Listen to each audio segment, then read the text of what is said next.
ஒரு நாள் அவர் நேராக பணக்கார சாதுவிடம் ஓடோடியும் வந்தார். துறவில் எத்தகைய சக்தி இருக்கிறது?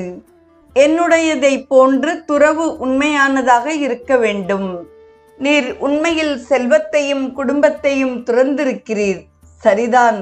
ஆனால் இந்த படாடவ வாழ்க்கையை நீர் எப்பொழுது துறக்கப் போகிறீர் என்று பணக்கார சாதுவிடம் ஏழை சாது கூறினார். இப்பொழுதே, இந்த நிமிடத்திலேயே வாருங்கள், இருவரும் உத்தரகாசிக்கு செல்வோம் என்றார் பணக்கார சாது. ஏழை சாதுவுக்கு தூக்கி வாரி போட்டது. அவரது கர்வமும் பணக்கார சாது சொன்னது போல் நடப்பாரா என்ற சந்தேக எண்ணமும் பணக்கார துறவியின் பின்னால் ஏழை சாது செல்வதை வற்புறுத்தியது. ஓரிரண்டு மைல்கள் இருவரும் சென்றிருப்பார்கள். முன்னிருந்த கிராமத்தை விட்டு அடுத்த கிராமத்தின் அருகே வந்து கொண்டிருந்தனர்.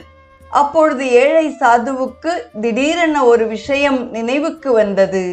அவர் தன் கமண்டலத்தை எடுத்து வர மறந்துவிட்டார். மான் தோலையும் உடன் கொண்டு வரவில்லை. ஐயா, சற்றே நில்லுங்கள், நான் சென்று என் கமண்டலத்தையும் மான் தோலையும் எடுத்து வருகிறேன் என்று பணக்கார சாதுவிடம் ஏழை சாது கூறினார். இதை கேட்ட பணக்கார சாது சிரித்தார். அந்த சிரிப்பில் பெரும் பொருள் பொதிந்திருந்தது. உண்மை துறவு என்றால் என்ன? பற்றுதலை விட்டு ஒழிப்பதே ஆகும். மயக்கத்தை விடுப்பதே ஆகும். யான் எனது என்ற செருக்குகளை அகற்றுவதே ஆகும். பணக்கார சாது ஒரு நொடிப்பொழுதில் தன்னிடமிருந்த எல்லாவற்றையும் துறக்க முன்வந்தார்.